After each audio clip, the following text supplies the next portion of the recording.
frem til, at byrådet med Nationalmuseet i spidsen skal frede Danmarks mest berømte jazzbar som den kulturelle institution, den er. Den skal på byens finanslov som et levende museum med musik i, et kulturelt klenodie, og vupti, så har Aarhus en turistattraktion. Amerikanere, japanere og turister fra ind- og udland vil strømme til dette atmosfærefyldte historiske lokaler og tage det i øjesyn.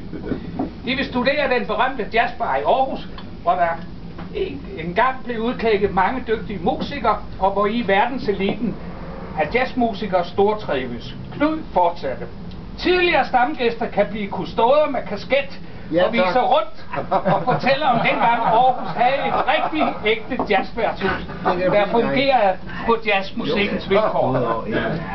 Den er god med dig, skriver opbog. Galgen humoren satte gang i lattermusklerne, vi skålede og blev triste. Også fordi, at så var der jo måske en dag ikke et sted som dette.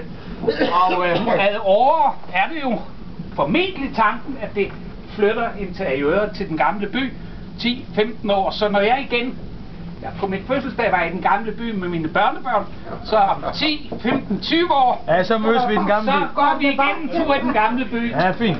Tak. Vi råber og sender en hilsen til Bent J. med ønsker om god bedring. Tak til alle, der bar og gik, og tak for blomster og gaver.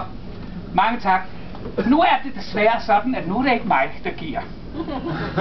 Kassen er lukket. Tillykke, Knud! Mange tak. Tak fordi I kom.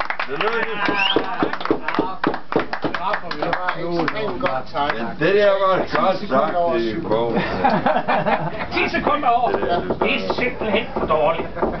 Så ja, det skal jo passe.